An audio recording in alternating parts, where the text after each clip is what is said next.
acuerdo histórico de Alemania a nivel militar de 500.000 millones en 12 años que va a cerrar en nada. El próximo canciller anuncia un acuerdo histórico para aumentar el gasto en defensa y seguridad. Alemania ha vuelto. Porque es nuestra seña. Realmente lo dijeron, ¿eh? Alemania ha vuelto. ¿Ha vuelto a qué? Yo no sé si estoy muy motivado con ese lema, ¿eh? No sé si el Alemania ha vuelto es... El conservador Merz pacta con los socialdemócratas del SPD y los verdes revisar las normas de endeudamiento del país. El que probablemente será el próximo canciller de Alemania, Friedrich Merz, anunció un acuerdo para revisar drásticamente las normas de endeudamiento. Un momento. Vale. Del país con el fin de permitir un auge del gasto en defensa y seguridad, así como 500.000 millones de euros en inversión e infraestructura en los próximos 12 años. Sus conservadores y sus futuros socios socialdemócratas de coalición llegaron a un acuerdo con los verdes para eximir del freno constitucional a la deuda del gasto superior al 1% del PIB en defensa y seguridad en general, incluida la protección civil, los servicios de inteligencia y la ayuda a países atacados ilegalmente. Alemania ha vuelto, dijo Merz, añadiendo que el acuerdo señalaba a los socios y adversarios la voluntad de Berlín de defenderse. O sea, toda esta línea que tiene que ver con el rearme, en realidad se plantea un poco en lo mismo que ha dicho Rufián. Si la base es gastar más para no depender tanto de Estados Unidos, pues a nadie se le escapa que seguramente ese armamento de más se le va a comprar a Estados Unidos, con lo cual no tiene mucho sentido. También somos un partido, como ustedes saben, progresista, pues que no estamos de acuerdo con ninguna guerra, pero tenemos claro que la guerra está aquí y que el mundo no es como nos gusta que sea, sino como es. Y eso conlleva que tenemos que ser responsables y tenemos que ir más allá de la pancarta. En el no a la guerra todos y todas estamos de acuerdo, pero el mundo es complejo y más allá de nuestras convicciones pues está la gestión y el gobierno de la situación. Nosotros eso lo entendemos. Ahora bien, entendemos que quizá no hay que gastar más, sino que hay que gastar un poquito mejor. Ya hay 27 ejércitos en la Unión Europea, pues quizá debería haber uno, y sobre todo lo que quizá debería haber es más coordinación. A partir de ahí, a escuchar, a ser responsables y a entender que, repito, que no estamos interesados en la guerra, pero la guerra está interesada en nosotros. Como saben, en total son 800.000 millones. Y nosotros lo que preguntamos es por qué 800.000 y no 500.000 o 900.000 o 100.000, y la respuesta es que no se sabe todavía. Y sobre todo, repito, si son 800.000 millones para no depender de Estados Unidos, hombre, lo que no se entiende es que al final le acabes comprando los cazas a Trump y los satélites a Musk. No tiene ningún tipo de sentido, ¿no? Que es básicamente que para poder tener algo que antes que están teniendo otras personas, que es Estados Unidos, es decir, si Alemania quiere tener la soberanía de su propio ejército, tiene que invertir en eso. Y para invertir en eso hay que invertir en el desarrollo, las pruebas, la infraestructura de producción, la producción en sí mismo, el sostenimiento a la producción. Es decir, todo lo que tiene que ver con un ejército es algo que cuesta mucho, porque en general es algo que requiere de muchos procesos diferentes a lo largo de los 12 meses. O sea, no es solo tener un tanque, es toda la investigación que requiere un tanque, los diferentes modelos de prueba, llevarlos a un sitio y ver que funcionen, poder producirlos de forma masiva y entender que en un contexto de guerra puedes producirlo de forma masiva. Entonces, todo eso tienes que tenerlo controlado. El objetivo debería ser que a nivel europeo Francia sea el escudo nuclear y Alemania sea el motor industrial del ejército. Y que el resto de países pues pongan lo que mejor se les dé. Por ejemplo, España tiene Navantia, que es una empresa de barcos y de flota que es de las mejores del mundo. Pues, por ejemplo, España puede aportar eso, aparte de aportar mano de obra, aportar industria barata. Yo que sé, Francia pues tiene tanto los bombas nucleares como también otras empresas súper importantes que desarrollan helicópteros, que desarrollan partes del Eurofighter. Radares también. España también desarrolla radares con Indra. Entonces, cada país tiene que poner lo que mejor se le dé y después poner cosas en común. Y con eso puedes hacer un buen ejército. Evidentemente, esto no va a depender solo de Alemania. De hecho, lo que no debería hacerse precisamente, y lo que sí puede poner en juego todo lo que es la estructura del ejército europeo y alemán, es que haya países que decidan gastar más y por lo tanto tengan más poder. Porque entonces puede haber un ataque interno de soberanía. O sea, el objetivo es que haya un ejército o que al menos la mayoría de capacidades del ejército esté puesto a nivel europeo. Porque un ejército español ya no tiene sentido. No lo tiene como lo tenía antes. O sea, tiene sentido que haya un ejército europeo donde estén tropas españolas con una parte de España. Tiene sentido que haya tropas francesas dentro de un ejército europeo. Pero si atacan a Europa, a España, o España se va a meter en guerra, nunca lo va a hacer solo.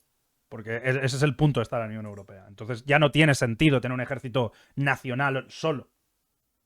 Entonces todo eso pues se configura de esa forma. O sea, lo más realista, no lo más realista, lo más interesante para Europa sería tener esa herramienta común. ¿Qué probabilidades hay de que sea un ejército europeo? Pues depende. Tal cual vamos ahora, pues podría existir un ejército europeo de aquí a 10 años. Y si ganan los anti-europeos y lo rompe todo, bueno. Eso es algo que puede pasar en cualquier sistema. ¿Sabes? Y en guerras civiles, hombre, para eso estarán las tropas, ¿no? Comunes. Es más realista que nos ataque Alemania que Rusia. ¿No? ¿Qué? ¿Por qué nos iba a atacar a Alemania?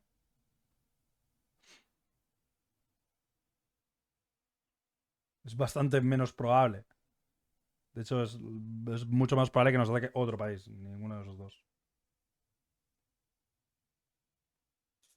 Para conquistar Mallorca. Entonces, toda esta línea también va en el entorno, por ejemplo, de que la Unión Europea ha aprobado extender sanciones a Rusia. Von der Leyen determina apoyar a Ucrania. Y vuelvo a lo mismo. Las sanciones han demostrado ser útiles, pero muy poco. Entonces, lo mejor, digamos, es tener algo disuasorio, que es tener un ejército. Eso es lo que de verdad crea una línea dividida. Después, en relación a lo de Alemania, pero también en relación al gasto militar europeo, Vox vota en el Parlamento Europeo con Podemos, Sumar, Bildu, Orbán y Le Pen en contra del plan de rearme a la Unión Europea. Me parece bastante interesante en las diferentes líneas de por qué cada uno lo hace. Porque el motivo de Podemos, Sumar y de Vox, Orbán y tal son cada uno diferentes. O sea, unos lo quieren hacer para que Europa no se fortalezca y otros lo quieren hacer porque no quieren aumentar el gasto en el ejército, sino que quieren hacer otras cosas. Entonces, es bastante relevante. Y en esta línea también está esto, que no he visto, pero que han comentado que está interesante para La pregunta hablarlo. es, ese gasto de defensa, ¿para qué? Porque ya lo hemos planteado en este programa, Laura. Se ha hecho aquí una auditoría, se ha hecho ¿quién lo ha realizado? ¿Durante cuánto tiempo? Para saber cuáles son nuestras debilidades, las fortalezas y en qué tenemos que invertir esos 800.000 millones que la Unión Europea ha puesto sobre la mesa. Exactamente. Es que a la hora de abordar el debate político tienen que darnos información e informes técnicos. Es decir, ¿cómo han llegado a la conclusión de que necesitamos 800.000 millones de euros? Esto nos lo tienen que aclarar. Es que igual no es cuestión de aumentar el gasto militar, sino de gestionar lo que ya tenemos. Por eso yo decía, ¿cómo se ha llegado a esta conclusión, Berna? Y ¿cómo se llega a la conclusión de que con lo que tenemos no es suficiente? Digo, porque si van a seguir adelante aumentando el gasto militar, esto van a tener que explicárnoslo. ¿Quién hizo ese informe? ¿Quién se responsabiliza de la auditoría? ¿Durante cuánto tiempo se ha realizado? ¿Y por qué le sale la cifra de 800.000 millones de euros? Y esto ya no solo es España, esto es la Unión Europea. Claro. Tienes toda la razón, Silvia. Esa información falta y ese estudio falta. Es decir, ¿por qué 800.000 millones?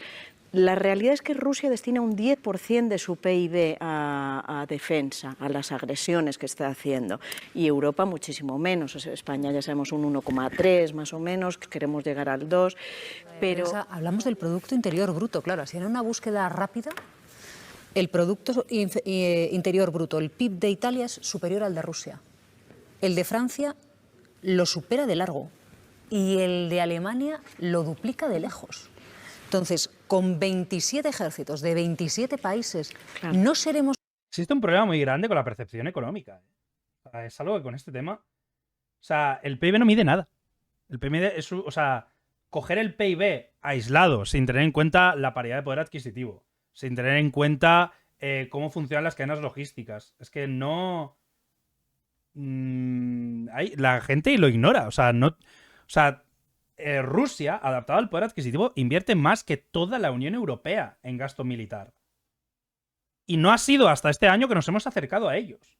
O sea, Rusia lleva invirtiendo en paridad de poder adquisitivo en relación a Europa casi 2 veces más durante los últimos 15 años que Europa. O sea, yo qué sé, es muy comprensible. Igual que en Indonesia un kilo de arroz no vale lo mismo que en España, en Rusia, donde las cadenas de suministros funcionan diferentes, donde el sector minero, donde una serie de cosas son diferentes, con diferentes regulaciones, con diferentes costos, cuesta menos. O sea, no es lo mismo hacer un tanque última generación en Rusia, que cuesta 4 millones de euros, que hacerlo uno en Europa, que los de última generación están en 20 millones. Y muchas veces no porque después en el campo de batalla rindan unos mejores que otros, porque en Ucrania ya lo hemos visto, sino porque en la práctica no cobra lo mismo un ingeniero ruso, no cuesta lo mismo el metal en Rusia, no cuesta lo mismo los minerales, las cadenas logísticas, está todo más concentrado. Es decir, no cuesta lo mismo porque hay una diferencia económica. Entonces no tiene sentido esta visión. O sea, no tiene sentido esto. Y lo hace mucha gente porque no tiene ni idea de economía, supongo, porque es que es una cuestión básica. O sea, Rusia tiene menos PIB que Italia, pero si lo adaptas al poder adquisitivo, Rusia tiene un poder industrial como el de Alemania. Es que esa es la diferencia a la hora de mirar dos países. O sea, un país no lo puedes mirar de forma uniforme, porque no funciona así. Porque el rublo no es igual que el dólar, porque las capacidades gasísticas rusas no son iguales que las capacidades gasísticas de Italia, porque la soberanía energética de un país no es igual que otra, porque la cantidad de minas y de lugares con minerales, con tierras raras en Rusia son muy diferentes. Entonces, ¿sabes? O sea, no puedes compararlo en absolutamente nada en ese sentido. ¿Somos capaces de hacer frente a Rusia, teniendo en cuenta que su PIB es inferior al de Italia? Ese es el reto, ¿no? Ese es el reto. Quiere decir que la opinión pública igual no lo va a entender. El reto es unirnos e integrarnos de forma de hacer que hagamos más eficientes nuestras fuerzas. Mencionaba el caso de Starlink, la empresa de Elon Musk que garantiza el Internet y las conexiones de Ucrania. Durante unos días amenazó con suspenderlo y podría ocurrir. Entonces, ¿no es capaz Europa de prestar esa fuerza satelital que garantice el Internet de Ucrania? Bueno, pues va. Los 27 ejércitos de la Unión Europea no son capaces de igualar al ejército de Rusia. Por el momento, por ejemplo, los 27 ejércitos de Europa no tienen más tanques que Rusia. Ni tenemos más helicópteros. Lo único que tenemos más que en armamento típico son cazas.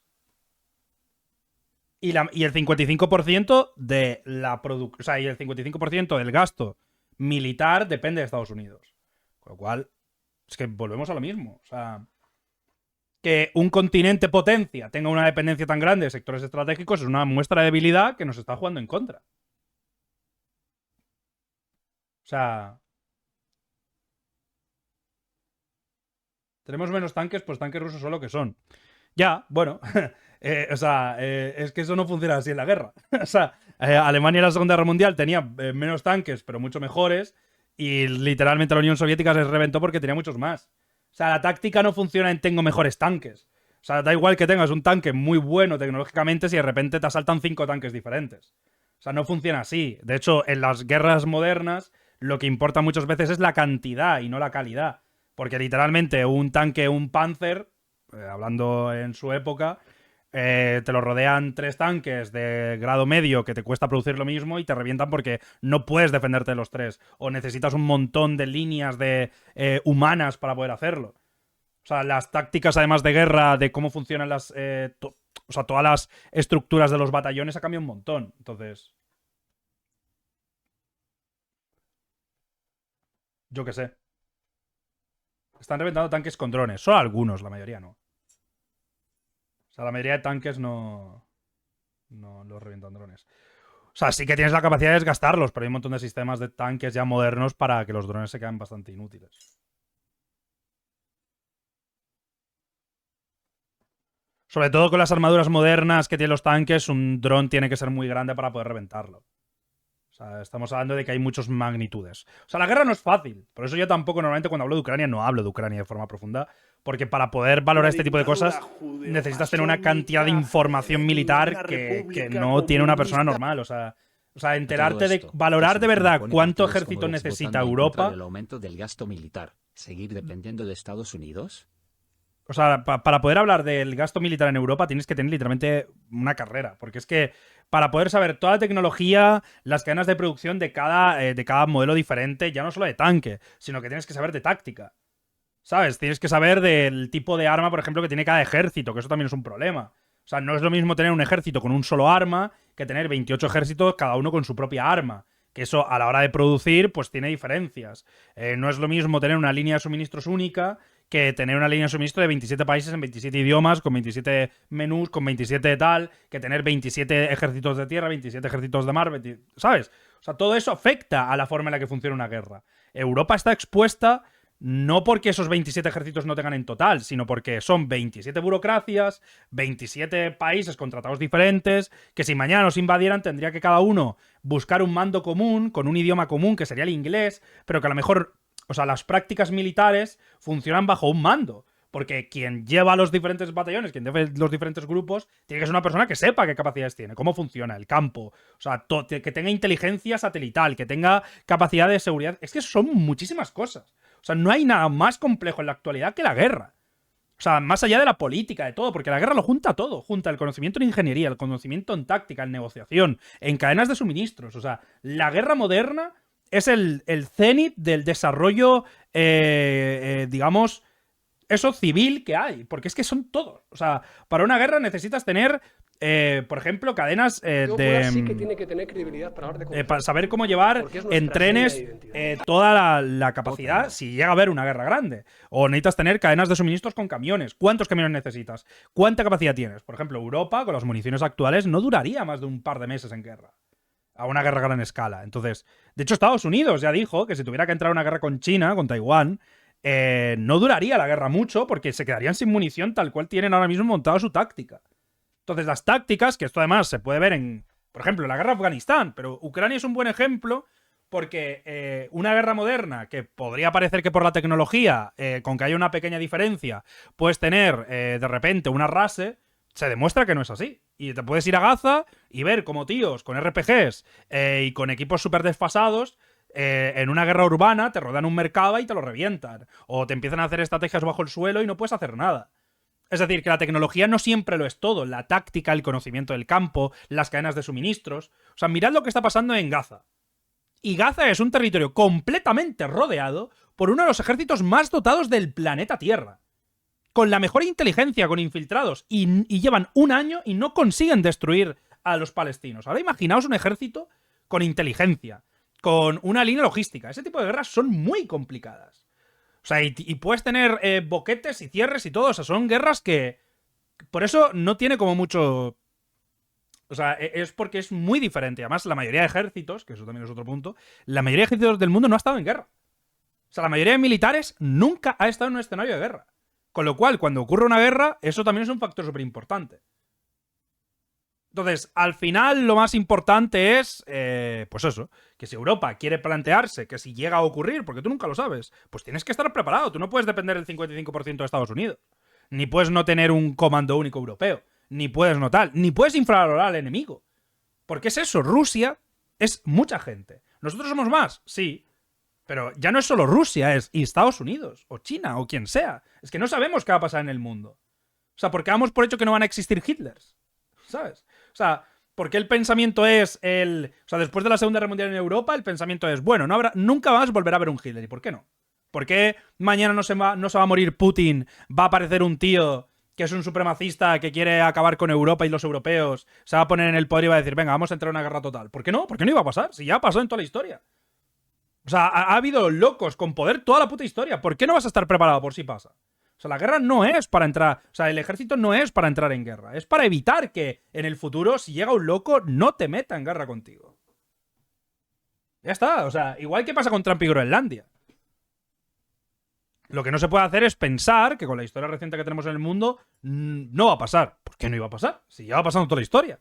O sea, hay cada siglo un líder súper fuerte que intenta conquistar el mundo entero. Cada puto siglo. O sea, entre Napoleón, Hitler, pues que te puedes ir a los propios reyes católicos. O sea, que tienes cada siglo hay alguien que quiere de alguna forma intentar conquistar medio mundo. Los otomanos, tío. Es que... Varias empresas, tenemos empresas en España, una empresa potente, en Francia, en Inglaterra, etcétera. pero no estamos unidos, no estamos cohesionados de forma que hagamos eficientes nuestras fuerzas. Y ese es el verdadero reto, más que los misiles. Este tema estuvo en la... Yo es que lo que veo es que Trump dijo, oye, hay que aumentar el gasto militar, y 3 semanas después lo que ha hecho la Unión Europea es darle la razón. Yo de todas Es más, maneras... un segundito, porque está negociando una paz con Ucrania, Donald Trump. Vamos a ver si la acepta Rusia, y lo que ha dicho la Unión Europea, sin que ni tan siquiera diga Donald Trump, hay que enviar tropas para vigilar el acuerdo sobre el terreno, ya la Unión Europea ha decidido que hay que pronunciarse sobre ese debate y que a ver bajo qué paraguas se van a desplegar esos soldados, a ver si son de... Pues claro, porque es que es muy sencillo. O sea, si Trump ya no es un aliado fiable, no lo es tampoco las líneas de suministros que nos da, y por lo tanto tenemos que empezar a plantearnos qué hacer nosotros. O sea, no es por darle la razón a Trump. O sea, porque la inversión os la estamos dando porque somos débiles. Y somos débiles porque no tenemos ejército. Es que ese es el punto. O sea, si Europa, ahora mismo, un continente, la segunda potencia económica del mundo, sube el gasto militar porque lo pide Estados Unidos, es porque somos retrasados y no hemos hecho lo que teníamos que hacer. Es que no hay más. Es que esa es la realidad. O sea, si Trump nos puede presionar a que todos los países de la Unión Europea suban el gasto militar para la OTAN, es porque dependemos de la OTAN. ¿No quieres depender de la OTAN? Pues tienes que hacer tu propio grupo. O sea, no es una cuestión de que... O sea, es una cuestión en parte de que Trump tiene razón en que Europa ha gastado poco en el entorno militar y que dependemos mucho de Estados Unidos. Y Estados Unidos ha utilizado eso para llevarnos a guerras. O sea, Estados Unidos nos ha llevado a guerras a Europa que no nos venían bien solo por eso. Igual que el apoyo a Israel, igual que otras muchas cosas, tienen un trasfondo que es la sumisión a Estados Unidos. Si no queremos estar sometidos a Estados Unidos, tenemos que hacer nuestro propio plan. No hay más. Es que esa es la situación. Por eso en el entorno de cómo está haciendo la Alemania y en el entorno de cómo está haciendo otros países es lo lógico, no lo contrario.